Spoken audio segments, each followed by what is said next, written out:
There is a list. It is kept by the federal government. It is updated continuously, and every structure on it shares two properties. The first, if it fails, people downstream are expected to die. The second, it is already deteriorating.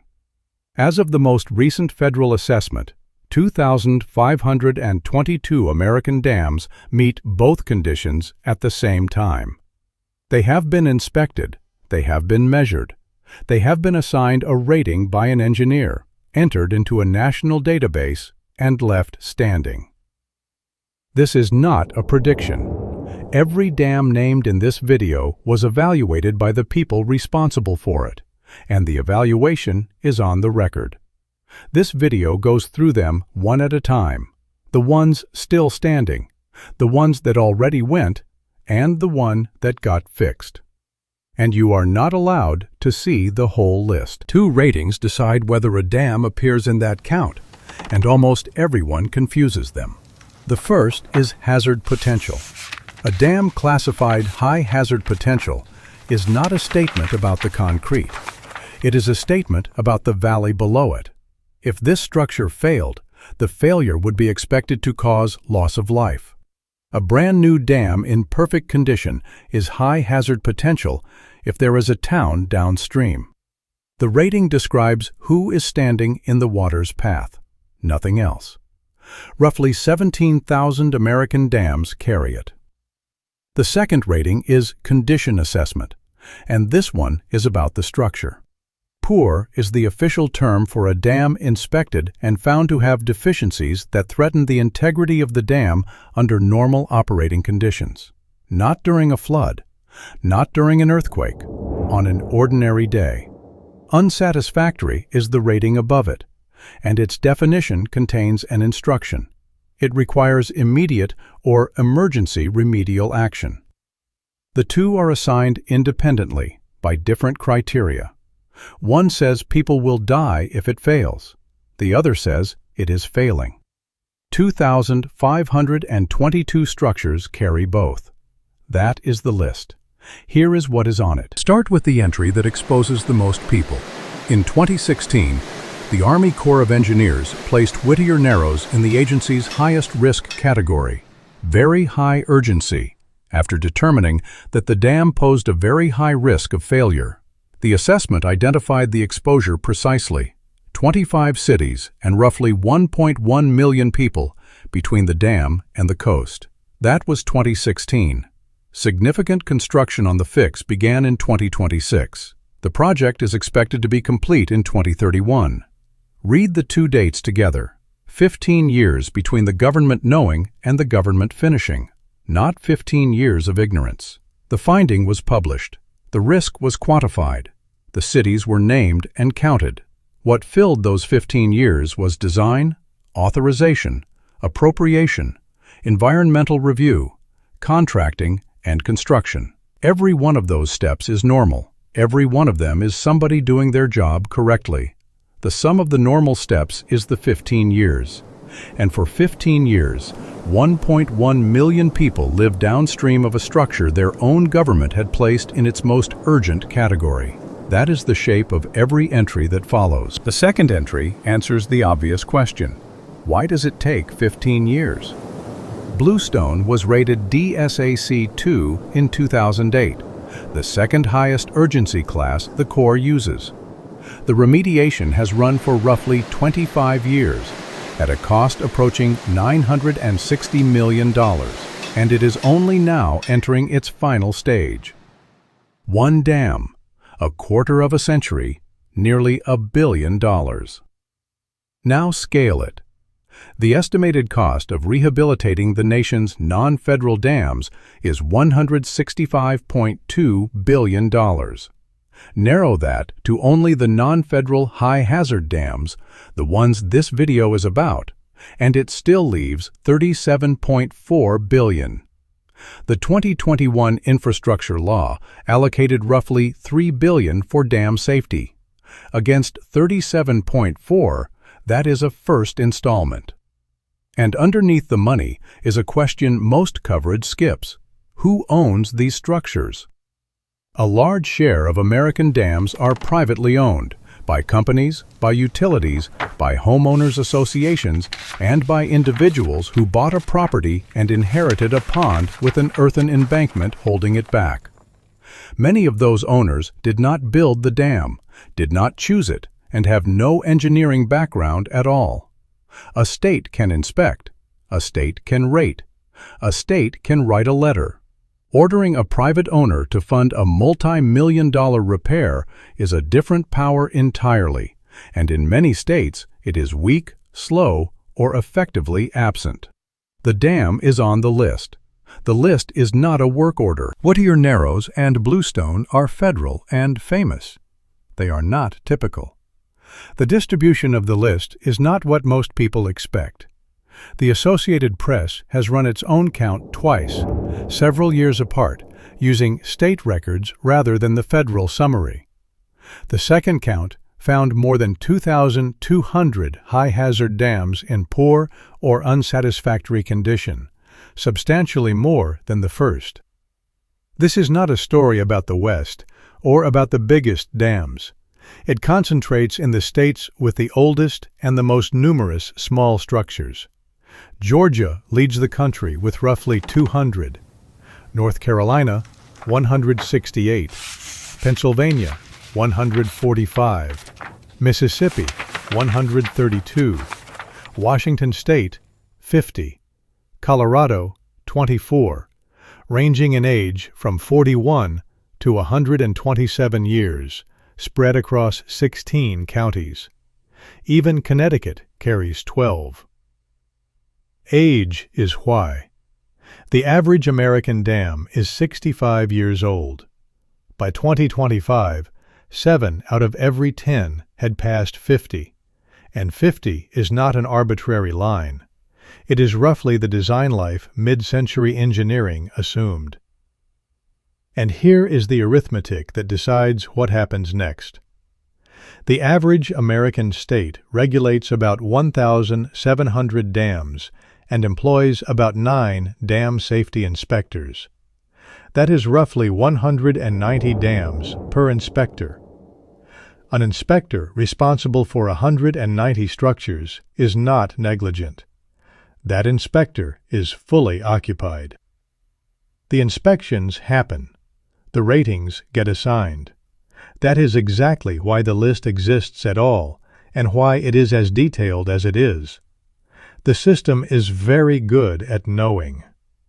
What happens after the knowing is a different budget. Those were the entries still standing.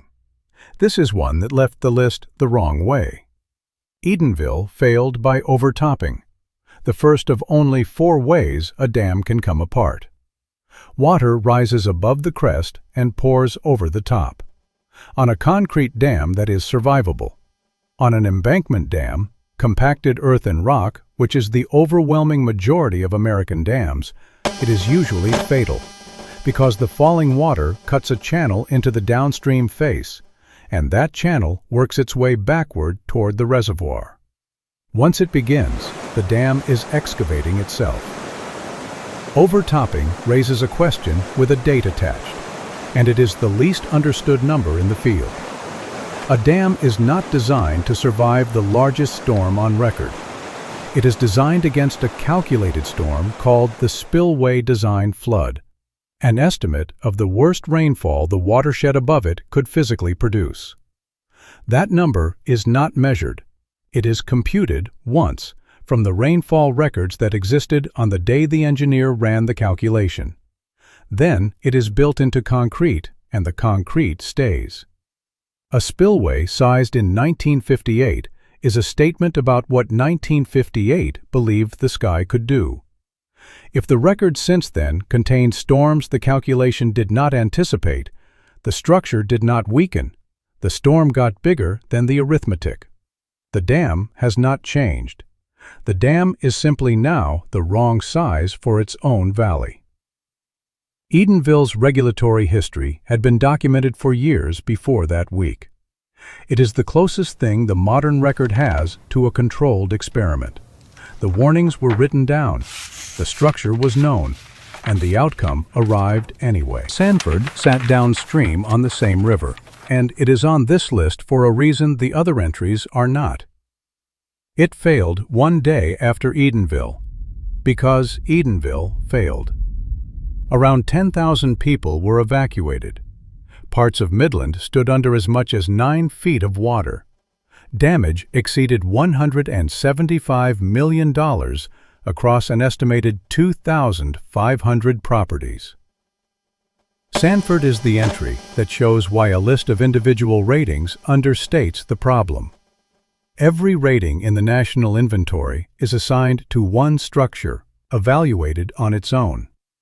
The engineer asks whether this dam can hold the water this dam is holding. Nobody rates the river. A dam that is adequate for its own reservoir is not necessarily adequate for its own reservoir plus everything released by the structure upstream of it, arriving at once. That combination has no box on the form. 2 structures, 2 separate ratings, 1 day apart. 114 years old, rated significant hazard potential, condition poor, 1 notch below the category this video is about. In June 2024, it partially failed, and it failed by the 4th mode. The water simply went around. This is the least dramatic and the most modern. Sediment accumulates until the reservoir cannot hold what it used to. The river finds the bank beside the structure and erodes its way past. The dam never breaks. The dam is bypassed. At Rapidan, the river went around the west side and ate the bank. The water took a house. The county demolished the store next to it. Rapidan matters here for a number rather than for its damage. Approximately 4,100 American dams share Rapidan's exact combination of rating and condition, or worse. Not the 2,500 at the top of this video. A separate, larger population, 1 notch down, of which Rapidan is a fully documented working example of what 1 notch down actually does. And note what nobody had to miss for it to happen. The rating was correct. The condition was recorded. A sediment survey that no one had updated in decades is not a scandal. It is a line item that never reached the top of anyone's list. The 3rd failure mode is the one an inspection is least likely to catch, and the case that demonstrates it is the reason this subject exists. Internal erosion. The engineers call it piping. Water does not only go over an earth dam, it goes through it. Always, by design. A dam is built to let seepage pass while trapping the soil particles that seepage tries to carry. When that filtering fails, moving water starts removing grains. The removal opens a path. The path carries more water, and the process accelerates by its own physics. The dangerous property of piping is that it happens inside, where nobody is looking. By the time it is visible on the outside, the tunnel already exists. Teton failed on its first fill in 1976. In a country with a mature regulatory system, a federal owner, and modern engineering. The reservoir had never been full before. The structure had never been loaded. It did not survive being used for the first time. Teton is on this list because of what it rules out. It cannot be blamed on age. The dam was new. It cannot be blamed on deferred maintenance. There was nothing yet to defer. It cannot be blamed on a private owner without money. The owner was the federal government. Everything this video has described as a cause was absent, and the dam failed anyway. The 4th mode is foundation failure. The structure holds. The ground it is anchored to does not. Every dam transmits the entire load of its reservoir into the rock at its ends and beneath it, and that rock has a history the dam did not write. St. Francis was built into a formation that had already moved once, long before anyone poured concrete against it. This channel covered that failure in the last video. The evidence was in the ground the whole time, and reading it required knowing what to look for. Foundation failure belongs on this list because it is where the entire inspection model reaches its limit. The other three modes leave marks on something built: a settling crest, a wet spot on the downstream face carrying fine material, a spillway rated for a smaller sky, a sediment survey 4 decades old. An inspector can walk to each of those. The defect at St. Francis was not in anything anyone built. It was in the hillside, and it had been there for geological time. That is the whole catalog: 4 modes: overtopping, piping, foundation, bypass. Published breakdowns differ by dam type and study period, but the direction is consistent. Across the historical record, the first 3 account for roughly a third each, with everything else in single digits. For embankment dams specifically, more recent reviews put overtopping and internal erosion together at 80 to 90% of reported failure modes. Every one of the 4 is visible before it finishes, which is precisely why the ratings exist, and precisely why a rating is not a repair. The last entry is the one that changes what the list means, and leaving it out would be dishonest. Isabella Dam was rated DSAC 1, the Corps' most urgent class, reserved for structures where progression toward failure is confirmed under normal operating conditions, not might fail under a 100-year storm, failing now in ordinary use. It sat at the top of the national at-risk list. It was modified, and the Corps downgraded it to DSAC 4, low risk, and lifted the operating restrictions that had been imposed while it was dangerous. Nothing about that outcome was novel. No new technology was required. No breakthrough in engineering. The defect had been correctly identified years earlier by the same rating system that produced every other entry in this video. The difference between Isabella and the 2,500 structures still on the list is not knowledge, and it is not engineering. It is a funded decision and a date on a calendar. A dam on this list is not a prophecy. It is a maintenance decision that has not been funded yet. 9 structures, every one of them documented, rated, and public. Which brings this back to the sentence in the cold open, because they are the exception. For roughly 2 decades after September 11, 2001, the Army Corps of Engineers declined to publish dam conditions at all, citing security. That position has partly reversed. The updated national database now shows hazard classification and condition assessment for a little over 1/4 of the 92,000 structures. The other 3/4 are there. Their conditions are not. The Corps allows federal agencies and individual states to restrict release of information about the dams they oversee, and some of them do, citing terrorism. The Bureau of Reclamation, which operates 430 dams across the West, denied public records requests for the condition of its dams by invoking a legal exemption written for information compiled for law enforcement purposes. The Associated Press obtained data from 44 states and Puerto Rico. The rest either claimed an exemption or replied that they did not have the ability or the authority to assess their own dams. There is a defensible argument for that. A published list of critically weakened structures with locations is also a target list. Serious people hold that position honestly. But the trade is worth stating plainly. The people who cannot see the list are also the people standing downstream of it. A rating exists to drive a repair. When the rating is sealed, the only party who loses information is the one who would have had to leave. One number closes this, from the Association of State Dam Safety Officials. Between 1994 and 2003, the United States averaged 3 dam failure incidents per year. Between 2014 and 2023, that average was 76. Not 76% higher, 76 per year, a 25-fold increase in 3 decades in a country whose dam population barely changed.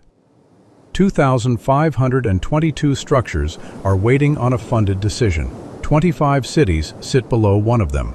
Isabella proves the decision can be made, And the difference between a rating in a database and a date on a calendar is the only thing this entire subject is actually about.